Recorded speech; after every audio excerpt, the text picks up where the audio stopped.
The red neon sign flickered once, then steadied itself, glowing softly against the cold November evening of 1983.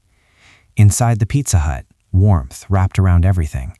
The smell of melted cheese, the low hum of conversations, the clatter of plates being stacked behind the counter. It was the kind of place designed to make people feel safe, familiar, predictable. James Mitchell liked that about it.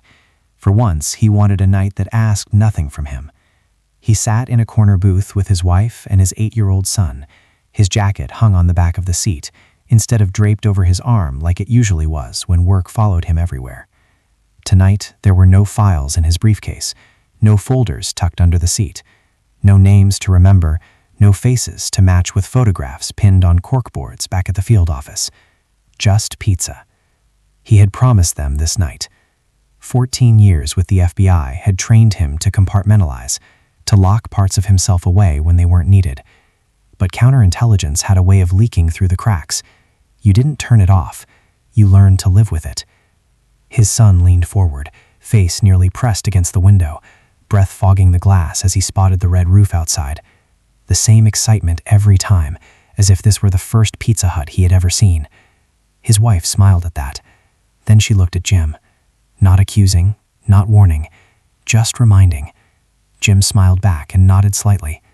No work talk, no stories, no sudden disappearances. Tonight, he was here. The restaurant was busy but not chaotic. Families filled most of the booths. A jukebox in the corner played an old Elvis song, its sound slightly warped, like a memory that had been replayed too many times. The air smelled of dough and tomato sauce and something fried. Normal. That word mattered more than most people realized.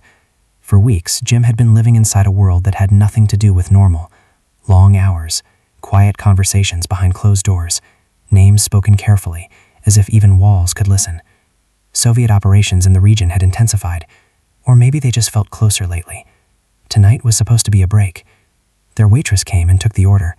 Jim barely had to think, the same thing they always ordered. He leaned back slightly in the booth, feeling the vinyl creak under his weight, and for a brief moment, a rare moment, the tension in his shoulders loosened. Then his eyes drifted toward the window. He didn't tell them to. They just went. Outside, the parking lot stretched under the dull glow of streetlights.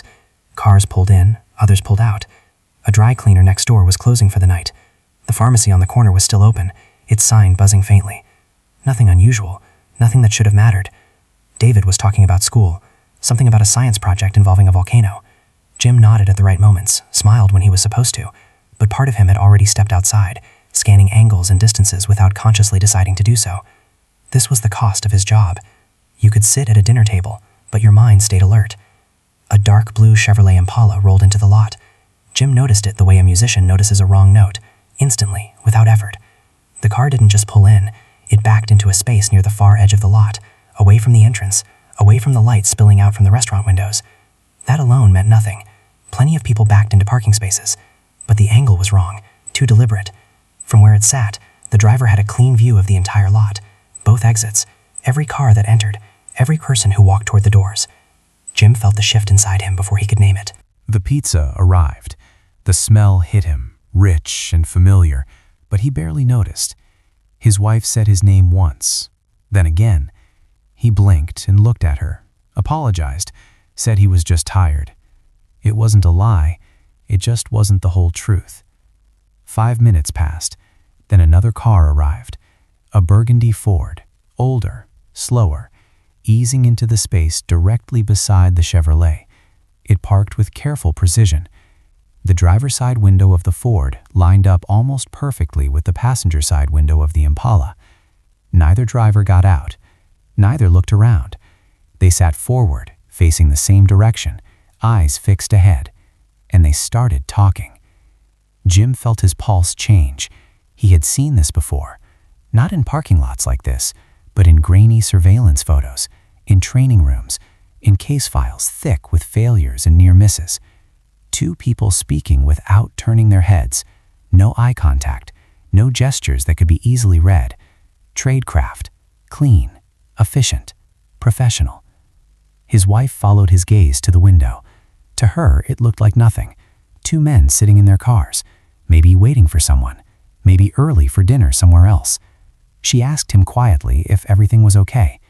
Jim nodded, but his hand had stopped halfway to a slice of pizza. His jaw tightened without him realizing it. The conversation between the two cars continued for a few minutes. Then the driver of the Chevrolet reached down, below the window line. When his hand came back up, he was holding a manila envelope. Not large, but thick enough to hold documents. The exchange happened fast, less than 2 seconds. The envelope passed from one car to the other, hand to hand, window to window, and just like that, it was done. Jim's mind raced through explanations. Innocent ones, logical ones, colleagues exchanging paperwork, a business transaction. Something mundane that only looked suspicious because he was wired to see threats where others saw routines. But the way the cars were positioned, the lack of eye contact, the patience, this wasn't clumsy, this wasn't casual, this was practiced. His wife touched his hand across the table. This time she didn't ask. She looked at him, searching his face, and he knew he couldn't brush it off. He leaned closer and told her quietly that he was watching something outside, that it might be nothing, that it also might not be. She didn't argue. She didn't panic. She nodded. This was the life they had stepped into years ago, even if nights like this were never supposed to intrude on family dinners. The Chevrolet started its engine and pulled out slowly, carefully, turning onto Riverside Drive and disappearing into traffic. The Ford stayed where it was, engine idling, driver waiting. That wait told Jim more than the exchange itself. You didn't wait unless you were checking for shadows, unless you were trained to assume someone might be watching. Jim excused himself and walked toward the payphone near the back of the restaurant. He fed a quarter into the slot and dialed a number he knew by heart. When his partner answered, Jim spoke calmly, evenly, describing what he had seen. No speculation, no conclusions, just facts, because facts were enough. As he hung up the phone, Jim glanced back through the window. The Ford was still there, still waiting, and somewhere deep inside him, a quiet certainty settled in. This night wasn't going to end with leftovers and ice cream. It was going to end with questions. Jim Mitchell stayed near the window as if his body could anchor the Ford in place. Inside the Pizza Hut, families kept eating. The jukebox kept playing. Children kept laughing. The world kept moving in the same harmless rhythm it had been moving in before he noticed the two cars. That was the strangest part, how two realities could exist in the same room. His son was still drawing on a napkin. His wife was still there, trying to keep the moment intact for their child, even though she could feel it slipping away. Jim sat back down, forcing his face into something that looked normal, but his thoughts were already chasing down possibilities like a dog that had caught a scent. If he was wrong, he was just a tired man ruining his own dinner. If he was right, something far more dangerous had just happened in plain sight. The payphone rang again. Jim stood up so quickly the booth shifted. He reached it before the second ring could fade, like he had been waiting for the sound the whole time. It was Frank. Frank's voice was quiet, steady, but there was something underneath it, the same edge Jim had heard on other nights when a case stopped being theoretical and started becoming real. The Chevrolet, registered to a diplomatic address in Washington, D.C., a name attached to it, Yuri Fedorov, listed as a cultural attaché, a harmless title, the kind that let you go to receptions, shake hands, smile for cameras. Frank had checked the name against their internal files, and the harmless title collapsed. Yuri Fedorov was not harmless. He was known, tagged, a KGB officer operating undercover, a man they had watched before, suspected of running assets, suspected of touching cases they could never fully prove, an operator who knew how to stay clean, how to slip through cracks, how to walk past law enforcement with a polite smile and nothing to pin him with. Jim felt his stomach tighten, not from shock, but from confirmation. That deep, quiet moment when instinct stops being instinct and becomes evidence. He looked back through the glass. The burgundy Ford was still in the lot, still idling, still waiting like a man who understood time. Frank told him they were still running the plates on the Ford. The registration was out of Virginia. It would take longer. Systems didn't always talk to each other the way people assumed they did. Jim kept his voice controlled as he told Frank what mattered. The exchange wasn't casual. The drivers didn't look at each other. The positioning of the cars was deliberate. The wait afterward was deliberate. Frank didn't argue. He told Jim to keep eyes on the Ford if he could, but not to do anything reckless, not with his family there. That was the part that made Jim's throat tighten, because the danger wasn't only out there. It was in the fact that his wife and child had walked into this night expecting a normal meal, Now they were trapped in the same orbit as something they had never asked to be near. Jim returned to the booth. He looked at his wife, and she already knew. She didn't ask for details. She asked him, how long? That question carried everything. How long until you come back? How long until this ends? How long until our lives are normal again? Jim said he didn't know. She nodded the way someone nods when they've learned to accept uncertainty as part of marriage. Then she turned to their child, and with a softness that was almost painful to watch, told them it was time to wrap up. David protested immediately, as children do. Ice cream, a promise, a routine. Jim watched his wife negotiate normalcy in the middle of an invisible emergency, and it hit him how much she carried without ever being credited for it. She promised ice cream tomorrow. Tonight, they needed to go home. But Jim couldn't go with them. Not yet. Not while the Ford was still sitting there, engine humming, driver waiting like a machine that had been programmed to detect surveillance. Jim leaned in and told her to take David home. He would find his own way back. She started to argue, then stopped, because she saw his face. This wasn't a hunch anymore. This was a case forming in real time. Jim walked them to the car. He kissed his son on the head, held his wife for a second longer than usual, not because he was being dramatic, but because his body understood something his mind didn't want to say out loud. When she drove away, the parking lot seemed colder. Jim went back toward the entrance, but he didn't go inside. He stayed near the front where he could watch the Ford without looking like he was watching it. He checked his watch. 15 minutes since the Chevrolet left. The driver in the Ford still hadn't moved. That told Jim the person inside wasn't a nervous amateur. This was someone trained to wait. In intelligence work, patience was not passive, it was a tool. KGB vehicle meetings were built around that tool. You exchange quickly, you separate quickly, then you waited. 20 minutes, 30 minutes, long enough to see if anyone followed, long enough to see if the world shifted around you. If it didn't, you left. If it did, you disappeared. Jim lit a cigarette. He rarely smoked, but he carried them for moments like this. Moments where standing outside needed a reason that didn't raise questions. The smoke gave him cover. It gave him something to do with his hands. It gave him an excuse to stay. The Ford's drivers seemed to be looking down at something in their lap. A map, a list, or maybe the envelope's contents. Jim couldn't tell from where he stood. A family pulled into the lot, laughing, piling out of the car. Jim's heart jumped for a second, irrationally, hopefully, thinking it might be the surveillance team. But it was just another family. The Ford driver didn't react. The waiting continued. Then, finally, an unmarked sedan rolled into the lot, dark green. It parked several spaces away from the Ford. 2 men sat inside. They didn't look directly at the Ford. They didn't get out. They didn't do anything that would scream law enforcement. But Jim knew. A minute later, another unmarked car arrived. It took a position closer to the entrance, giving coverage to both exits. The net was forming. Jim felt relief, but it was a cautious kind of relief, because he had also learned that relief could be premature. If the driver in the Ford knew what they were doing, the escape wouldn't be obvious. The Ford's engine revved slightly. The waiting period was over. The driver backed out, smooth and controlled, and headed toward the exit. Everything looked normal for 3 seconds. Then the Ford did something that made Jim's stomach drop.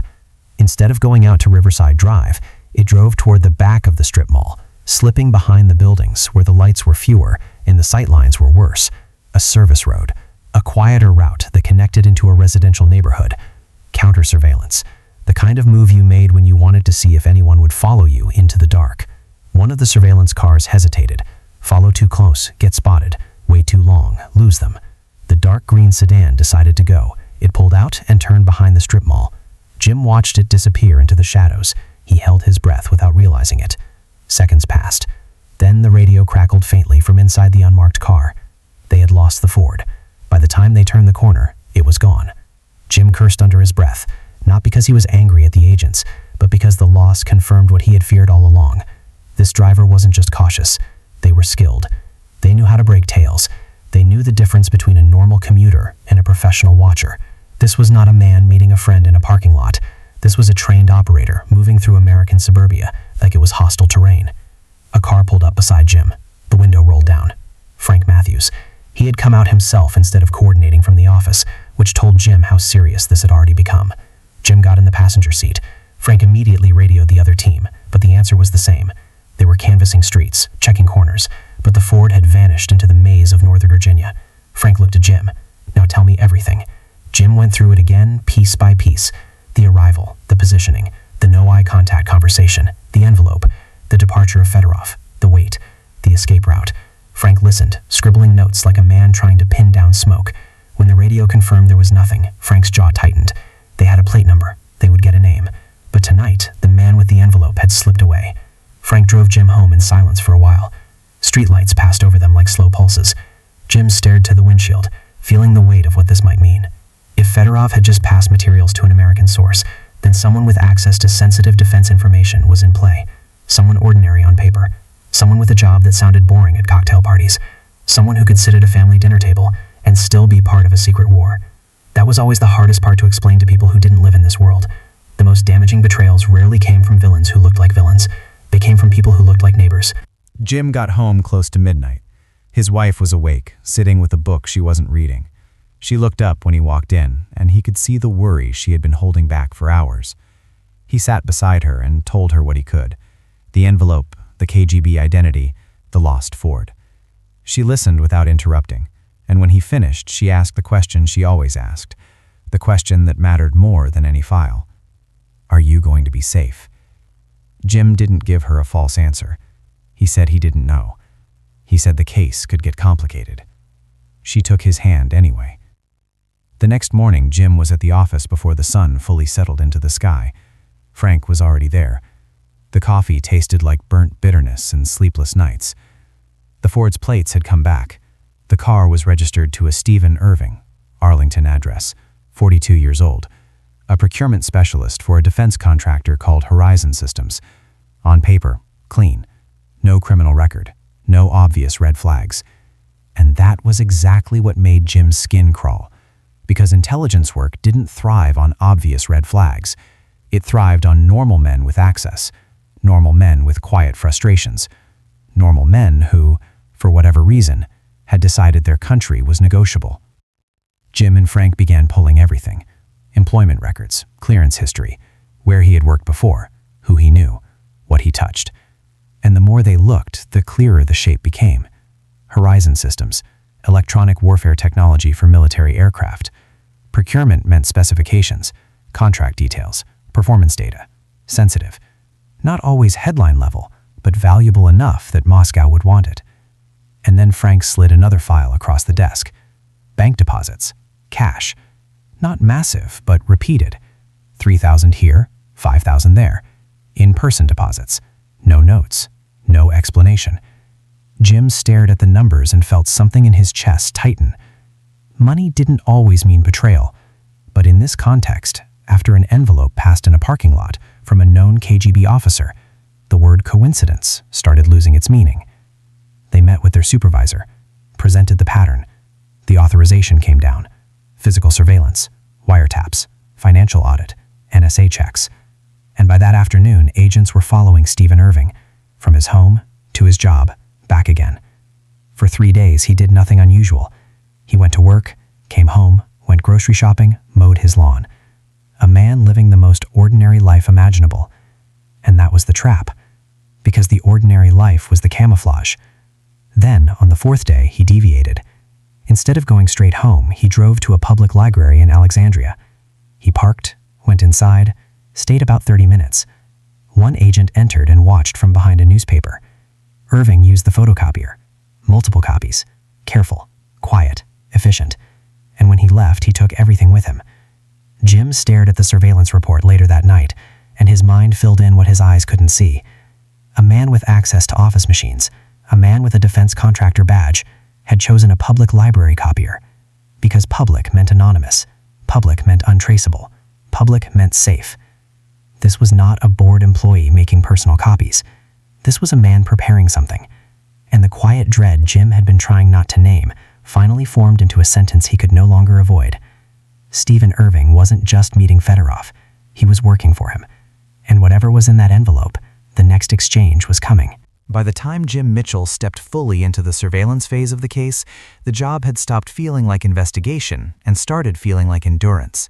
This was no longer about one suspicious exchange in a parking lot. It was about rhythm, patterns, waiting long enough for someone to make a mistake while knowing they might never do so.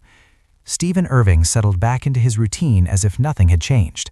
That was the first lesson Jim had learned long ago in counterintelligence. The best spies didn't act like they were being hunted. They acted like nothing at all. He drove to work at the same time each morning, parked in roughly the same area, ate lunch at predictable hours, left at predictable times. Predictability was safety, but only to a point. Within days, small irregularities began to surface, the kind of details no civilian ever noticed, and no trained observer could ignore. A chalk mark appeared on a mailbox 2 blocks from Irving's home. It was faint, almost careless, something a child could have done, something rain might wash away, except it wasn't random. The FBI photographed it, logged it, then quietly removed it. 2 days later, the chalk mark returned. Same mailbox, same placement. That was when Jim knew they were no longer watching a man, they were watching a system. Signal sites were among the oldest tools in intelligence work. They required no phones, no radios, no direct contact, just patience and discipline. If the mark was there, it meant something. If it wasn't, it meant something else. To anyone else, it was nothing. To those trained to see it, it was a sentence written without words. Irving added another signal days later, a thumbtack pressed into a specific telephone pole along his commute. The angle mattered, the height mattered, not the presence, the position. Each signal was photographed. Each signal was mapped. Jim watched the board in the office fill slowly with dates, times, locations. It didn't feel like progress. It felt like waiting for a fuse to burn down. The FBI didn't rush. They couldn't. Arresting Irving too early would shut down the operation but leave questions unanswered. What had already been passed? How much damage had been done? Were there others? Was Fedorov working alone or as part of a larger network? Counterintelligence cases lived or died on patience, and patience took a toll. Jim began spending more time in unmarked cars than at his desk, long hours staring at the back of Irving's vehicle, watching reflections in windows, reading body language that barely moved. Irving never looked over his shoulder. That too was training. Then one afternoon, the pattern shifted. A vehicle matching the Chevrolet Jim had seen at the Pizza Hut drove slowly past one of the signal sites. The driver didn't stop, didn't slow enough to attract attention, but he glanced, just long enough, just precise enough. Yuri Fedorov had seen the message. 24 hours later, Irving left work early. Dental appointment, he told a supervisor. Instead, he drove to a shopping mall in Fairfax. Malls were perfect, crowded, anonymous, full of noise and movement. Surveillance could hide in plain sight, but so could exchanges. Irving parked, walked inside, and began doing something that looked pointless. He wandered, store to store, display to display, buying nothing, touching things he had no intention of purchasing, killing time. Jim watched from across the atrium, leaning casually against a railing, blending into the background of people who had nowhere important to be. After nearly an hour, Irving went to the food court. He bought a coffee, sat down at a table near the center, opened a newspaper, and waited. Jim's instincts tightened. This wasn't improvisation. This was choreography. Fedorov entered from the opposite side of the food court. Different entrance, different timing, different path. He ordered something at a counter, then sat several tables away. He had a magazine with him. He didn't look at Irving, didn't acknowledge his presence in any obvious way. 2 strangers. That was the illusion.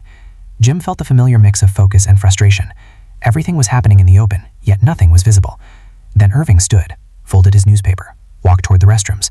As he passed Fedorov's table, his foot caught, just enough. The newspaper slipped from his hands. Fedorov reacted instantly, bent down to help. They crouched together for less than 3 seconds. When they stood, the newspaper was in Fedorov's hand. Irving thanked him politely and continued toward the restrooms. Fedorov returned to his seat, placing the newspaper beside his magazine. No one around them noticed anything unusual. Jim did. So did every agent on the team. This wasn't subtlety. This was mastery. Inside the folded pages were almost certainly documents Irving had copied. Technical specifications, performance data, pieces of information that meant nothing to the average reader and everything to the right engineer. Espionage didn't look like movies. It looked like accidents. Director Webb made the call. They wouldn't arrest them yet. They needed more. One exchange proved contact. Multiple exchanges proved intent. Over the next 2 weeks, the FBI watched 3 more transfers, each different in setting, each identical in discipline. Library, park, crowded sidewalk. No patterns that could be easily predicted. No habits that could be exploited quickly. And with every exchange, the weight grew heavier, because every time Fedorov returned to the embassy, whatever Irving had passed went with him. Secrets didn't come back. Jim felt it each time, that quiet, sickening understanding that damage was being done in real time, and that stopping it too early could leave the full extent hidden forever. Finally, the order came. It was time. Agents arrested Stephen Irving as he arrived at work on a Wednesday morning. No chase, no resistance. Just handcuffs clicking closed in a parking lot filled with people who had no idea what was happening 10 feet away. Search warrants followed. Irving's home, his car, his basement.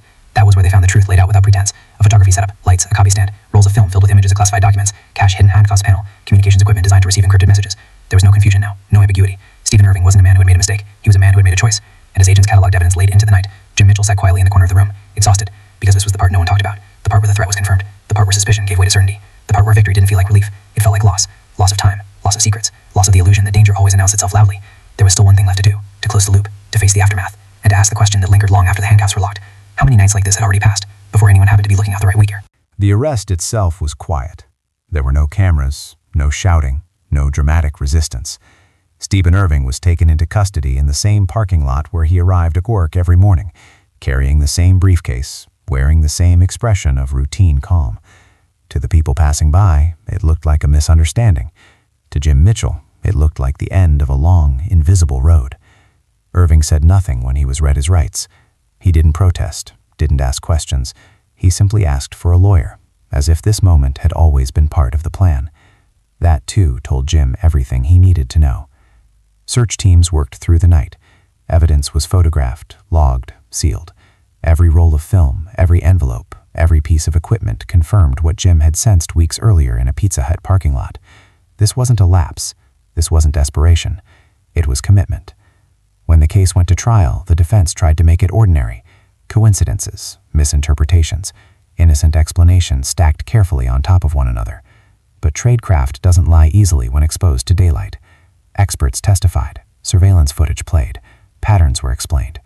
The jury listened, and when the verdict came, it wasn't complicated. Stephen Irving was convicted on multiple counts of espionage. He was sentenced to 30 years in federal prison, a life defined not by how long he lived, but by how long he would be remembered for the wrong reasons. Yuri Fedorov never stood trial. Diplomatic immunity protected him. He was declared persona non grata and expelled quietly, escorted to an airport, flown home to Moscow.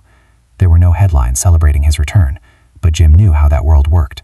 Failure wasn't always punished. Sometimes it was decorated. The damage assessment took longer than the investigation. Analysts traced what had been passed, measured what had been compromised, calculated how much time and money it would take to rebuild systems that had been quietly weakened. Years, millions, all because one man had decided the secrets entrusted to him were negotiable. For Jim Mitchell, the case became a marker in his career, one of those moments you don't forget no matter how many files come after it. Commendations were given, hands were shaken, quiet thanks were offered in offices with closed doors. But when he went home, none of that mattered. What mattered was that his wife was there, that his son was safe, that a normal dinner had almost stayed normal.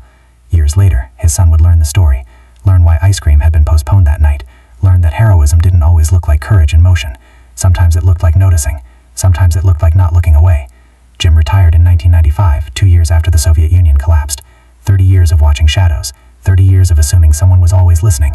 He never wrote a book, never sought interviews, never tried to turn his career into something larger than it was. He had done his job. That was enough. But habits don't retire. Even now, driving past a strip mall, Jim sometimes glances at parking lots, at cars angled just a little too carefully, at people sitting a little too patiently, not because he was afraid, because he understood something most people never had to. History doesn't always arrive loudly. Sometimes it slips into your life during a family dinner. Sometimes it waits in a car with the engine running. Sometimes it passes from one hand to another in under 2 seconds. And sometimes, the difference between a secret staying hidden and a nation being protected comes down to one ordinary person deciding to keep watching. So here's the question. If you had been sitting there that night,